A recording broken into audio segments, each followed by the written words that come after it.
to this week's video blog. For this week, we are going to, excuse me, for this week, we are going to be doing a what to watch during Droughtlander, which we haven't done for a while,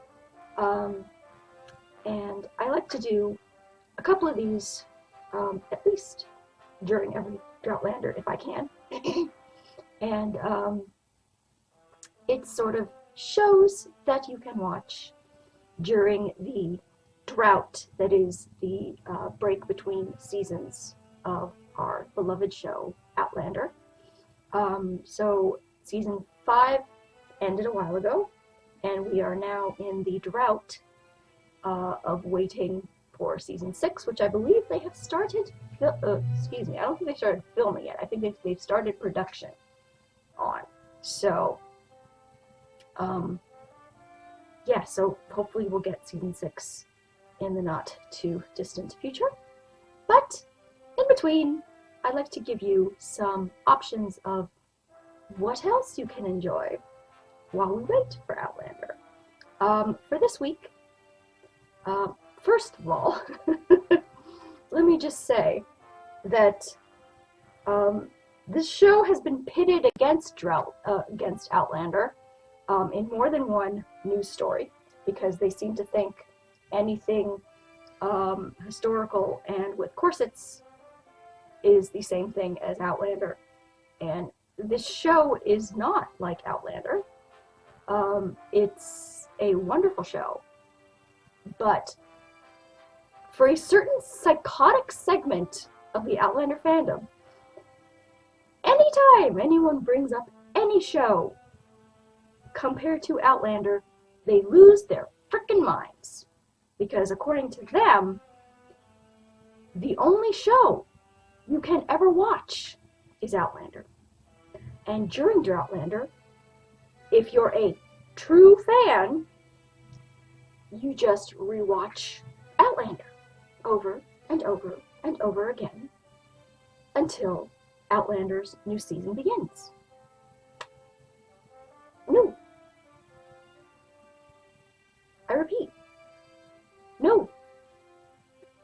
You can enjoy other shows and still love Outlander to the marrow of your bones. There are people who can walk and chew gum at the same time. I love Outlander. I also love Game of Thrones. I also love Supernatural. I also love 24, which I have been getting back into because I've been tweet watching, because I didn't get to watch the last few seasons, so I'm sort of catching up as I start what will be for me the new final seasons of the show, because life and I just lost track of it. But yes, I've been enjoying that during Droughtlander. But we are here to talk about this one show that, for some reason, there's a certain segment of Outlander fans that lose their minds whenever anyone compares Outlander to this show. And this show is Bridgerton. Now, I tweet watched this show. If you follow me on Twitter, at twitter.com/authorejamie, you saw me tweet watch my way through this delectable show.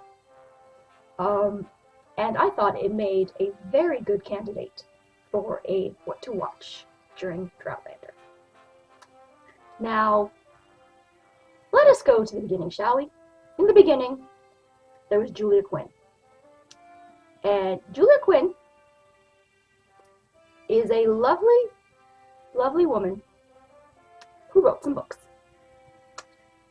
She wrote some fantastic historical romances about this family, centered around this family called the Bridgertons. And each book followed a Bridgerton sibling, or cousin as the offshoots started. But Bridgerton siblings, of which there are 8. They are, forgive me, they are Anthony, Benedict, Colin, Eloise, Daphne,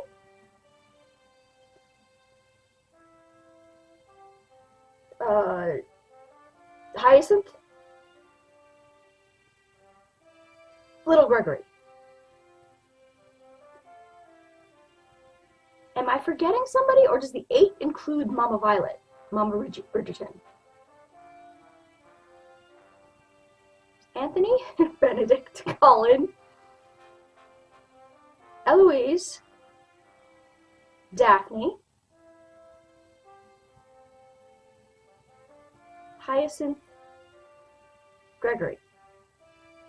So I think if I'm forgetting a sibling, please throw it out there. I guess with 8, it's, you include Mama Violet, Mama Bridgerton. And each book sort of follows the Bridgerton siblings as they fall in love, and they each get their own book. Then there's the offshoots with the cousins, and my actual favorite Bridgerton book is with Francesca Bridgerton, who is a cousin who falls in love with Michael. And I can't remember her last name right now, because whenever I think of Michael, I just think of Michael and he's precious. And it's the book When He Was Wicked. I love that book so much. I love the other Bridgerton books, don't get me wrong. But Michael's, Francesca Bridgerton and Michael, have a special, special place in my heart. So yes, I cannot recommend these books enough. They are wonderful. Julia Quinn does banter like no other. Like, oh my God, this woman. Get a male and a female in a room and just sit back and enjoy as they, like, the dialogue between them is just so, so rich and funny and just sexy, which we'll get to when we get to the show. So Julia Quinn wrote some books. And then Shonda Rhimes, she of Grey's Anatomy, which is in its, like, what, 43rd season? Like, it's still going. I think it's still going. Which I never got into. Sorry, like, I'm just, like, medical shows, just, they don't really do it for me. St. Elsewhere. Dr. Quinn? I like Dr. Quinn. That was a good medical show. Ironically, my favorite soap opera right now is General Hospital, so there you go. But yes, Shonda Rhimes, she of Grey's Anatomy and Scandal, fell in love with these books and decided that she wanted to adapt them for television. Now, like I said, I never got into Shonda Rhimes, her shows, because I've found that her way of storytelling doesn't necessarily work for me. She is more all about, like, the twists and the turns and the shocking this and the shocking that, and, like, doing this just for shock value, and, like, this twist that does not make any sense, but okay, we'll do it because it's good TV. I'm sorry, that's just been my experience of Shonda Rhimes. However, I did feel the same way about Ron Moore when I found out he was doing Outlander. Because I had a monstrous hatred for this man's style of film making and producing after what he did to my Lee and Kara in Battlestar Galactica. I love Outlander, but I still haven't forgiven him for that. I haven't forgiven him for what he did in Battlestar Galactica. But the thing that saved me when Ron Moore got announced to be the head to create Outlander for television was that the Outlander books were already set, so there was less of a chance of him picking that up. Anything could happen, but there was less of a chance.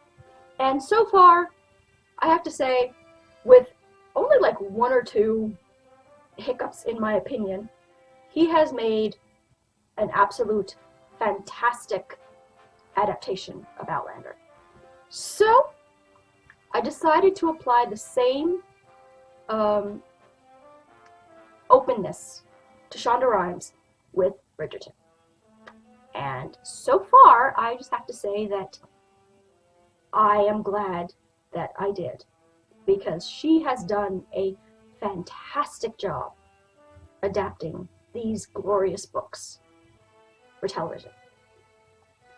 Now, so, Julia Quinn writes some books, Shonda Rhimes grabs these books to adapt for television, and then the casting announcements started.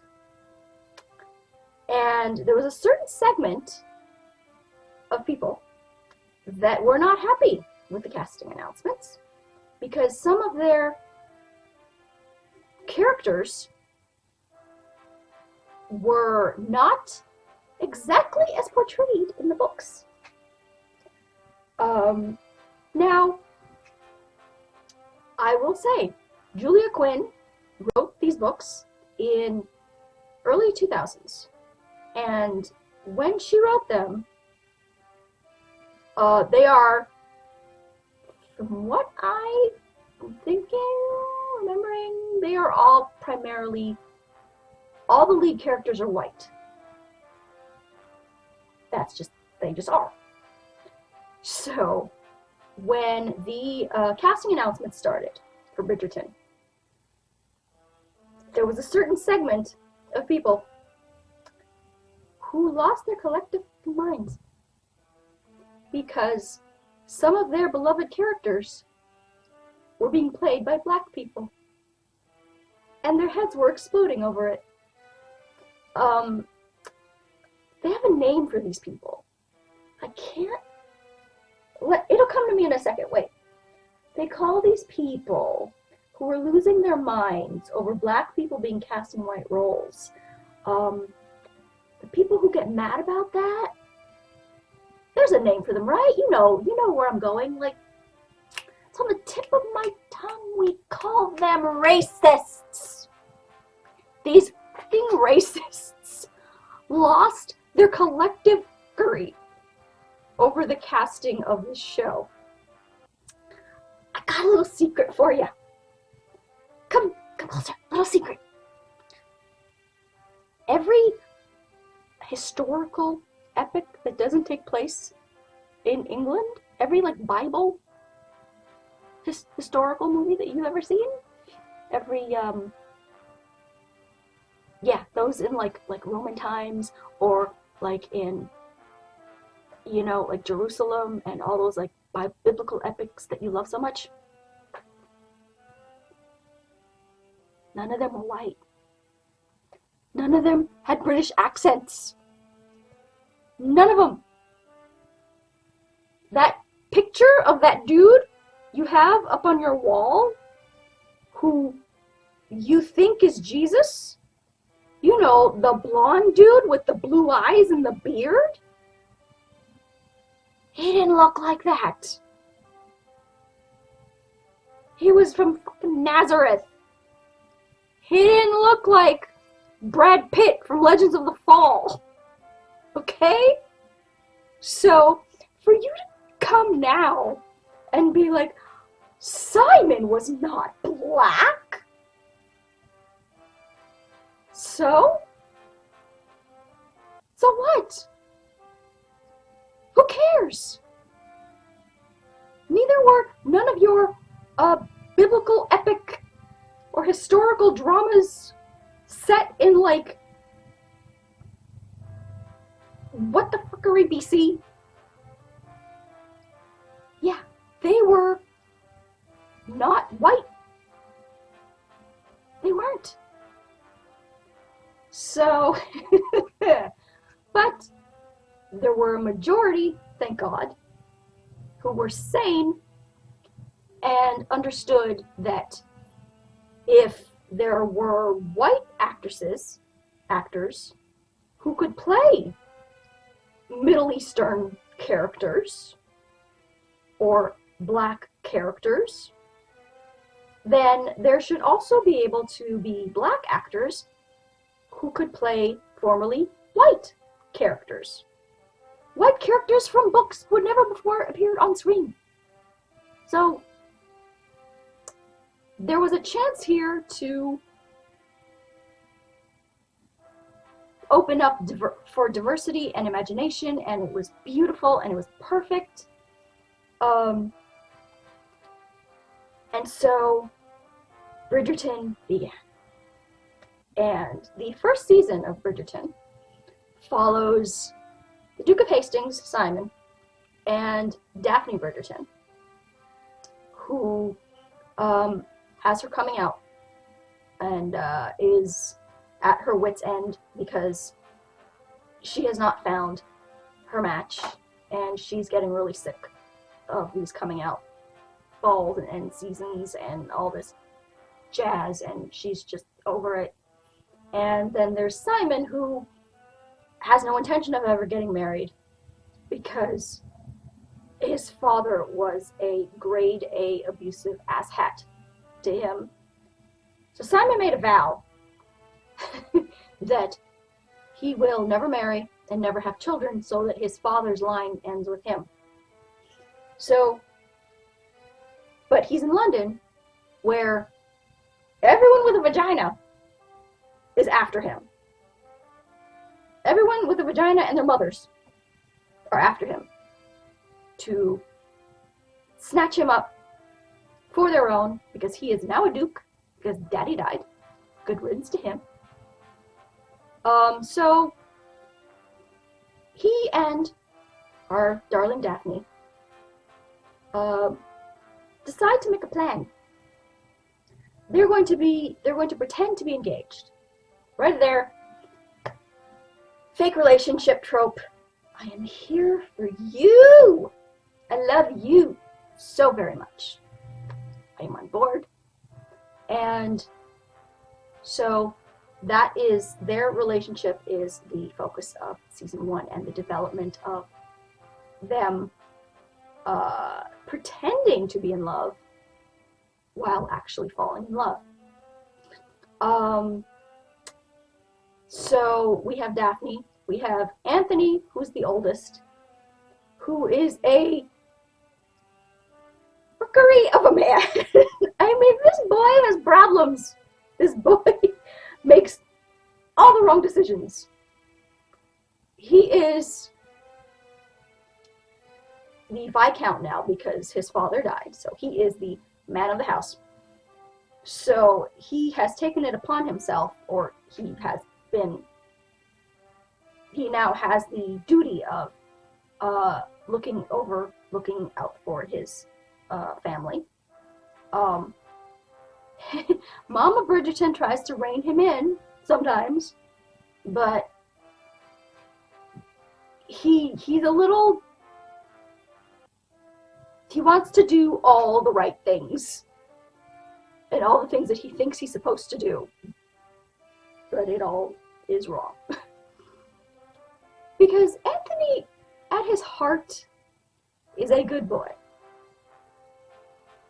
But this is Regency, England. So chauvinism is a thing. Misogyny is a thing. All the istics and isms are things. So he's trying to make like the good decisions, and he adores his family, but he's sort of treading water because he has an idea of what a man should be and should be doing, and which was historically accurate. There were certain standards for women and there were certain standards for men. Like, women could not go off unchaperoned and meet with a man in a garden because certain lady cow face people would see them and then threaten to start a scandal and just saying. And then if a woman's honor was besmirched, then there was a duel. So duels were a thing. So we have Anthony, we have Daphne, we have Colin, or no, we have Benedict, who is a bit of a... We haven't really plumbed the depths of Benedict yet, so we don't... He's not really, like, fully fleshed out yet. We're still getting to know Benedict. But we do know that he's an he's an artist. He is an artist. He loves to paint. And this leads him to make friends with a man who is a bit of a free spirit, we shall say. And introduces Benedict to a world unlike that of the Bridgerton household. There is all kinds of different kind of sexy time going on in Benedict's world now.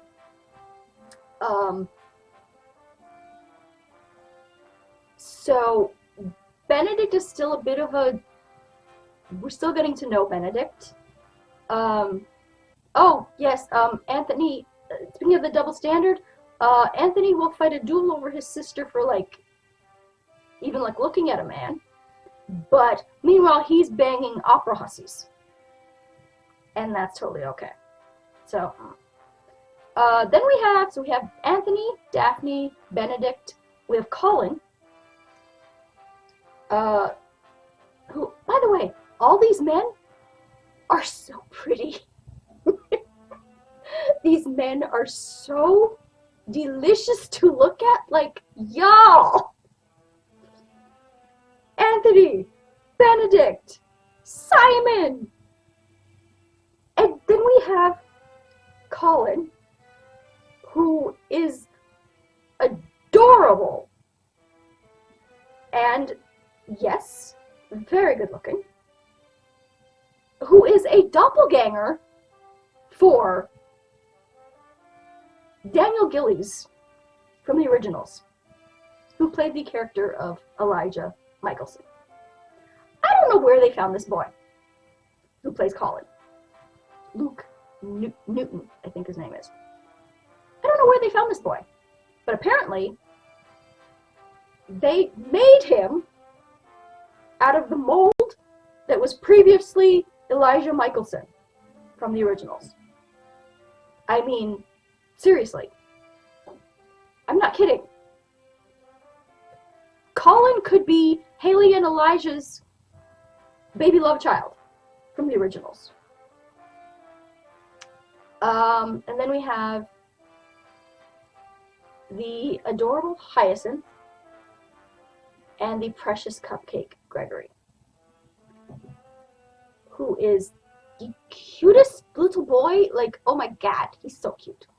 So yeah, those are, then there's the queen, who is awesome and looks to me, she reminds me of Wanda Sykes, the comedian. She just does. That's who I see when I look at her. And I love Wanda Sykes. She's a fantastic comedian. But yeah, there's the wonderful queen, who is, as I said, looks like Wanda Sykes, so is a black woman. And there are on the other side, is as sort of like a rival family, there are the Featheringtons. Oh wait, I almost forgot Eloise Bridgerton, who wants nothing to do with getting married or having children. There's a scene where she and her best friend Penelope are trying to figure out how their friend, how the girl who's living in Penelope's house, Marina, how she got pregnant. Because, you know, they didn't talk about such things. And she is determined to, Eloise wants to find out how a woman becomes with a child. So there's a hysterical scene where she's sitting between her brothers, Colin and Benedict, and she's like, I know you two know. And she's looking at Benedict, and Benedict's like, don't look at me. And it's just a fantastic scene. And I love Eloise's relationship with Benedict. I love their brother-sister relationship so much, because they go out and they have these talks, and you know, she's there, like, she's out there in the night, like, smoking, and he comes by, and he doesn't, like, really judge her for, like, not wanting to get trapped into the life that she sees Daphne, like, she sees Daphne's life as, like, some kind of death sentence. The fact that Daphne, like, does want to get married and does want to have children. Eloise doesn't want any of that for her. She wants to go to school. She wants to be successful, independent of her own, on her own right. So, love Eloise. Like, how could you not? A character like that. And then we have the rival family, which is the Featheringtons, of which Penelope Featherington is Eloise's best friend. And there's Penelope and her two sisters, and the mother and the father, who is in a hell of a lot of debt,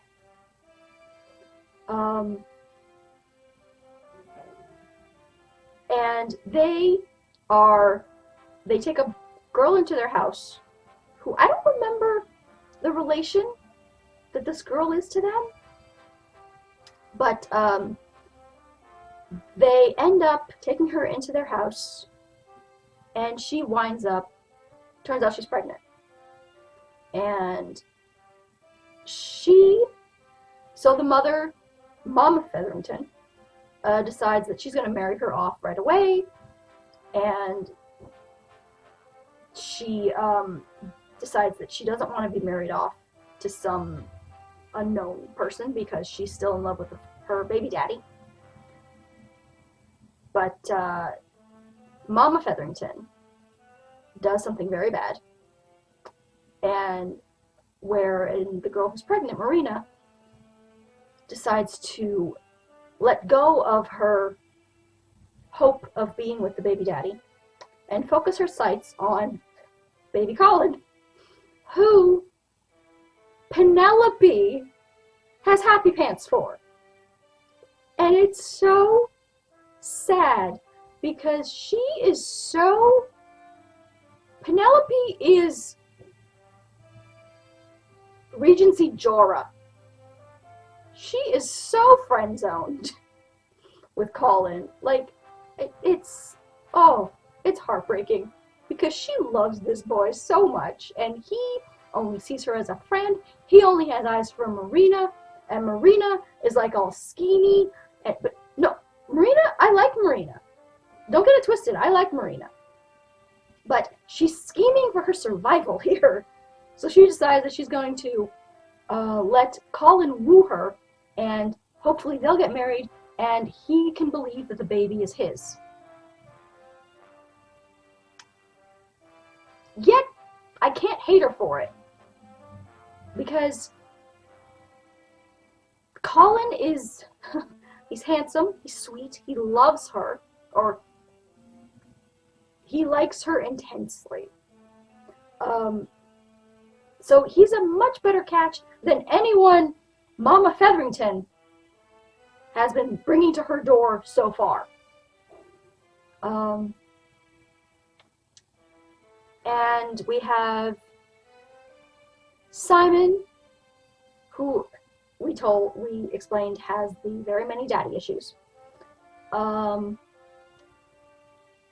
Simon is actually Anthony's best friend, so that causes some issues with Daphne, because it's his best friend's sister. So dual honor, oi, men. But Simon also has another best friend who is a fighter, who he fights for money. He boxes and fights for money. And his wife, Alice, I believe her name is no word of a lie. She's frickin' Bridgerton's Jenny Fraser Murray. She's frickin' Jenny Fraser Murray from Outlander. She is her spirit animal. This woman is so Jenny.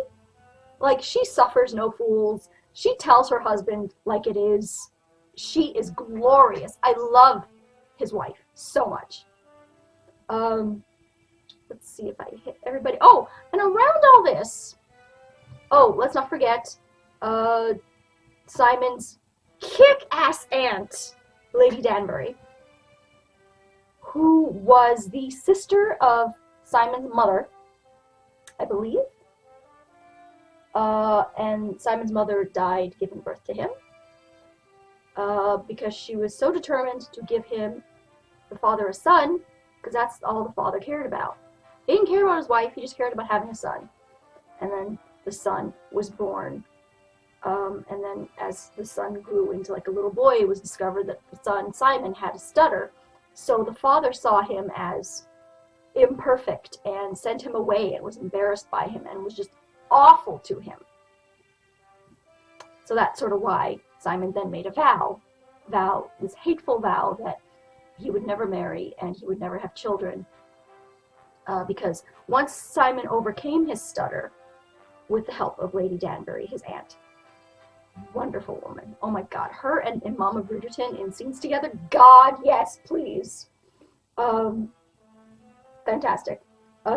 Once he overcame his stutter and became this like man about town and very like dignified and, you know, like very like perfect in his father's eyes, Simon never forgot the abuse and hatefulness that his father spewed at him. So on the father's deathbed, he made a vow to his father that he would never marry and that his line would die with him. Of course, then he met Daphne and everything went crap-tastic down the drain. Around all this is a gossip sheet written by a woman named Lady Whistledown. Now, the identity of Lady Whistledown, nobody knows. Throughout the season, nobody knows who this woman is, who writes all this gossip and scandal, that all these like secrets that people don't want to come out. She knows all the things. And I have to say, in season 1, you discover who Lady Whistledown is towards the end of season 1. Now, I don't remember in the books if we discover who Lady Whistledown is. I don't remember. And if you remember, please let me know, and let me know in which book and if it was the same as the show. Because the person that they have as Lady Whistledown in the show was a bit of a surprise. To me, anyway. I was not expecting that. And I still don't know how I feel about it. I don't know if I'm happy that this person was revealed as Lady Whistledown.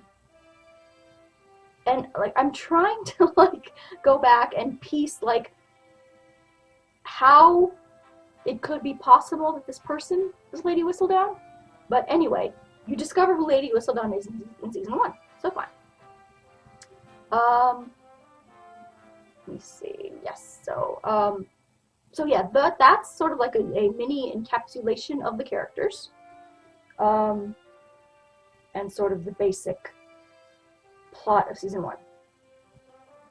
Music. The music on this show is amazing. Like, I love what they did. They have like your regular like classical England classical pieces, and then they have contemporary pieces reworked as classical pieces. So you'll get, like, one of my favorite scenes is when Daphne and Simon are walking into the ballroom, and In My Blood by Shawn Mendes is playing, but it's a classical version of In My Blood.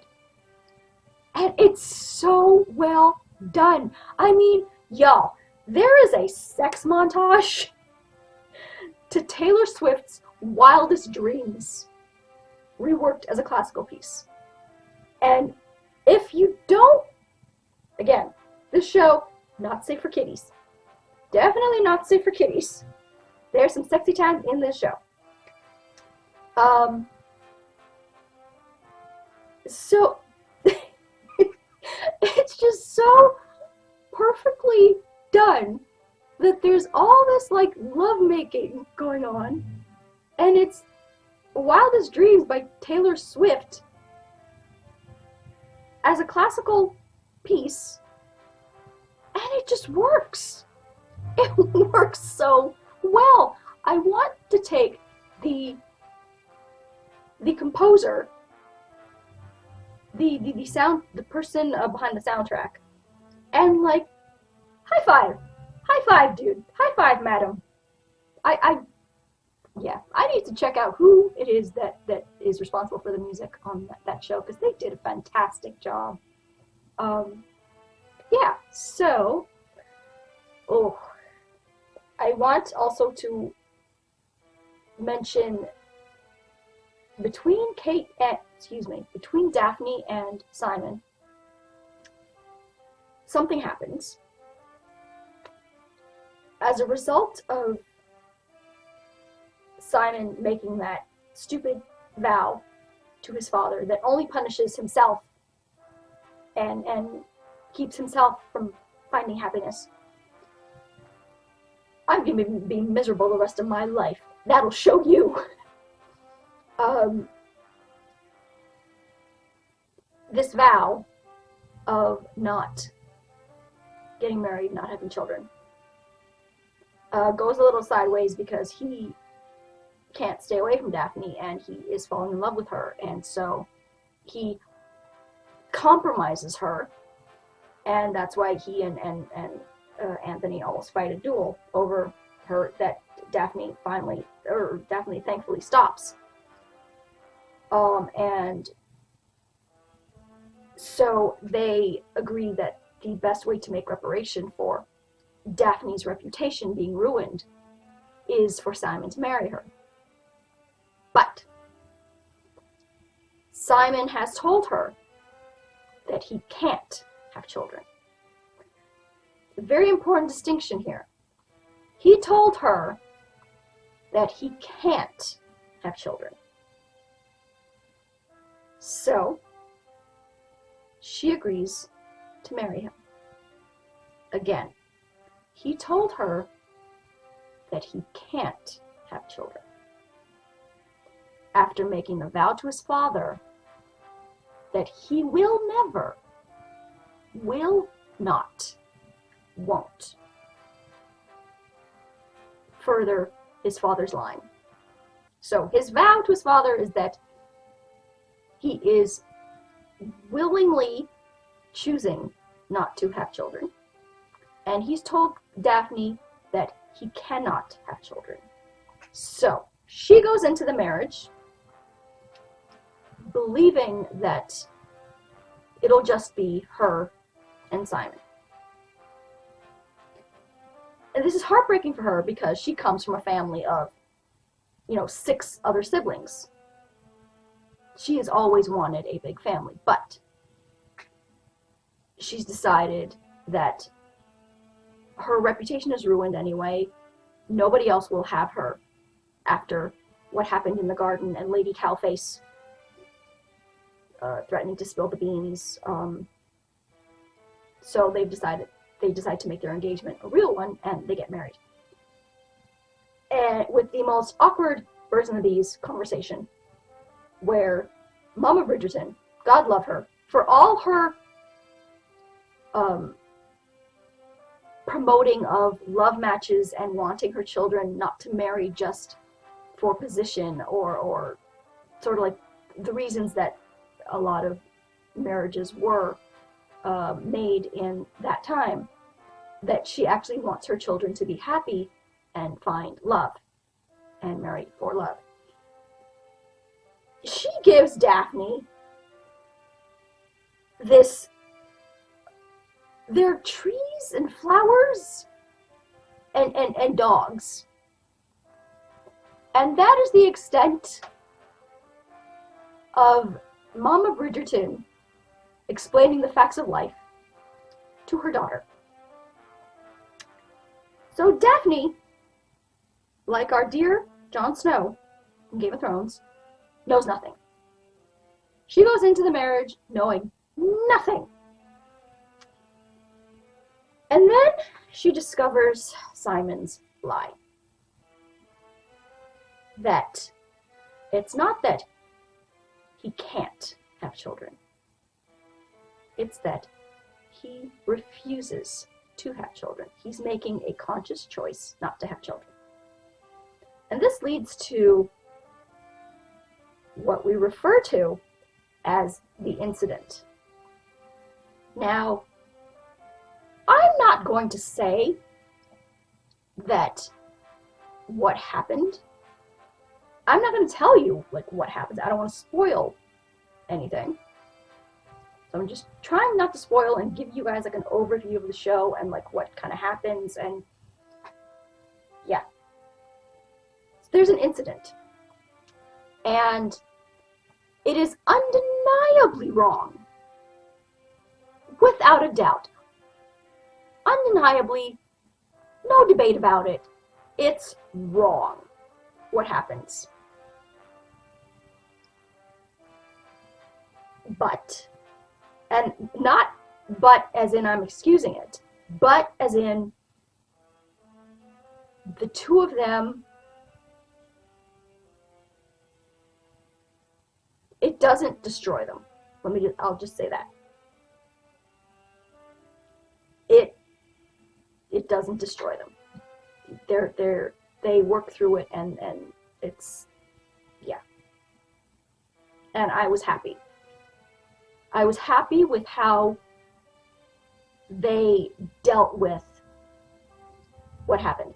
If anything, I would have liked them to, maybe I would have liked them to like sort of talk about it more. But I was happy with how it was resolved. So we got the announcement for season 2. So that was season 1, and it was beautiful, and everything was just, it's beautifully shot, it's beautifully acted. We got the announcement for season 2. In season 2, we'll focus on our hot mess of a Viscount, Anthony, played by the, oh my God, take me up against a tree now, Jonathan Bailey, please. Oh, sweet Moses, this boy is pretty.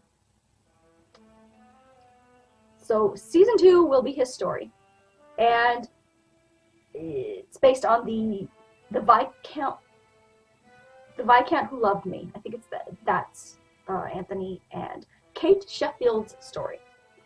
So the casting announcement for Kate was made, and again, people lost their minds because she is a gorgeous woman of color, and Kate Sheffield in the book is not. So again, people, excuse me, the word got lodged in my throat. That's not the word I meant to use. The word I meant to use was racists lost their fucking minds because their beloved Kate was a woman of color. So there's all kind of shit going on online right now about her. And I think she's gorgeous. She has the look of a woman who will bring Anthony to his knees, and that is what that boy needs. That boy needs to be knocked off his chauvinistic pedestal. I love Anthony. I love the hot mess that he is. But that boy needs to be knocked down. And how? And the actress definitely has the look of a woman who is capable of doing such a thing. The only thing that gave me pause was that they changed Kate's last name to Sharma.